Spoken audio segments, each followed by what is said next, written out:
बिस्मिल्लाहिर्रहमानिर्रहीम अस्सलामु अलैकुम। This is Shahriyar from Texpert consultancy. और आज का जो हमारा टॉपिक है वीडियो का वो ये है कि सेल टैक्स इनपुट वेस्ट होने से कैसे बचाएं, उसके लॉस को कैसे प्रोटेक्ट करें, कैसे बचाएं कि हमारा सेल टैक्स इनपुट वेस्ट ना हो। जैसे कि आपको पता है SRO 350 इशू हुआ 7 मार्च 2024 को। उसके बाद बहुत सी कंडीशन इंप्लीमेंट कराई गई SBR की तरफ से। बैलेंस शीट का मसला था। फिर एक उसमें से एक वन ऑफ कंडीशन ये थी कि सेल टैक्स के इनपुट क्लेम करने पे एक कंडीशन लगाई गई।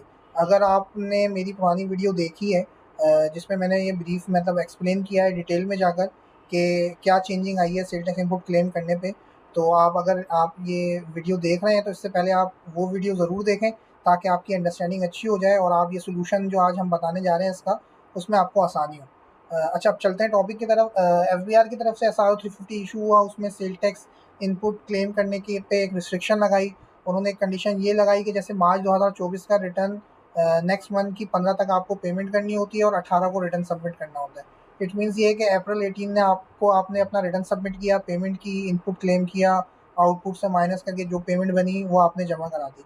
FBR ने कंडीशन लगाई कि आप 18 को तो अपना रिटर्न सबमिट कर दें, लेकिन 30 तारीख को अप्रैल 30 को आपका सेल टैक्स रिटर्न रिकैलकुलेट होगा। आपने जितने भी सप्लायर की इनवॉइस से इनका इनपुट क्लेम किया होगा, हम चेक करेंगे कि किन किन सप्लायर ने इनपुट किन किन सप्लायर का इनपुट वैलिड है। इट मीन्स कि उन्होंने अपना रिटर्न सबमिट कर लिया है।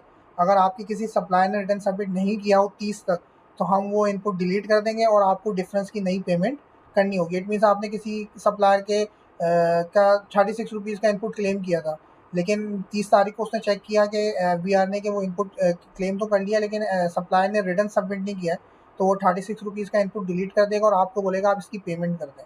तो ये एक मतलब एक अच्छी खासा हिट पड़ेगी ऑर्गेनाइजेशन को अगर वो अपनी परचेजेस अपने इनपुट पे मतलब अपने इनपुट को प्रोटेक्ट नहीं करते।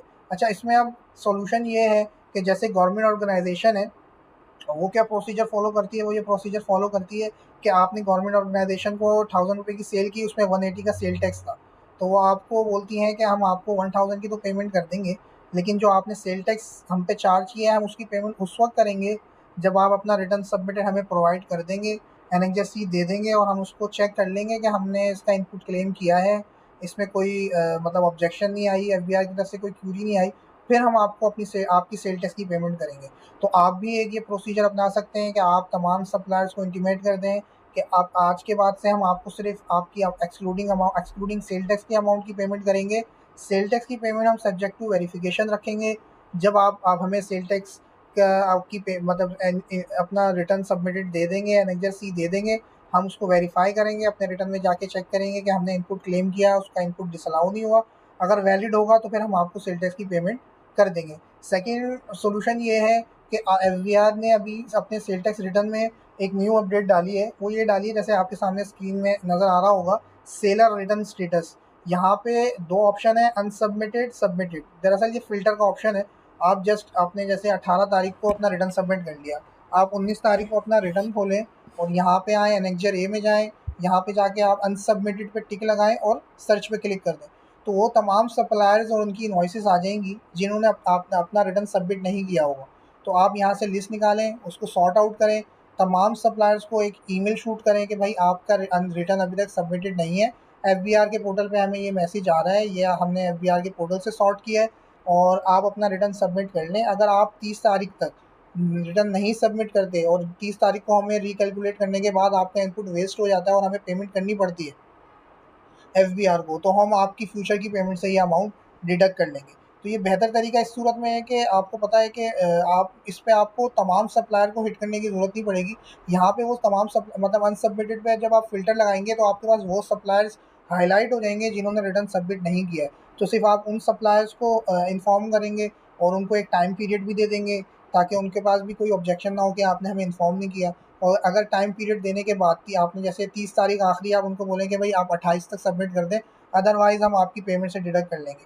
फिर आप 28 तारीख को फिर ये रिपोर्ट निकालें और अगर उनका उस वक्त तक भी रिटर्न सबमिट नहीं हुआ हुआ और 30 को आपको पेमेंट करनी पड़ गई, तो आपके पास एक वैलिड रीज़न होगा उनकी पेमेंट डिडक्ट करने का।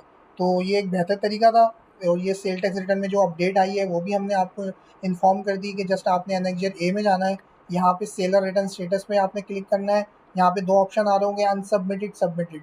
आप अनसबमिटेड पे टिक लगाएं, सर्च करें, तमाम सप्लायर्स वो आ जाएंगे जिनका आपने इनपुट क्लेम किया होगा और वो उनके रिटर्न अनसबमिटेड होंगे। लेकिन ये आपको करना कब है, आपको करना है जैसे मार्च का रिटर्न 18 तारीख तक फाइल होता है, तो सप्लायर के पास भी 18 तारीख तक टाइम है। वो 18 तारीख अपना रिटर्न सबमिट कर ले, आपने 19 को अपना रिटर्न खोलना है सबमिटेड, एनेक्जर ए में जाना है और यहाँ जाकर आपने टिक लगाना है, ताकि आपके पास वो तमाम सप्लायर्स आ जाएं जिन्होंने ड्यू डेट गुजरने के बावजूद अपना रिटर्न सबमिट ना किया हो। फिर आप यहाँ से सॉर्ट आउट करें और उनको ईमेल शूट करें।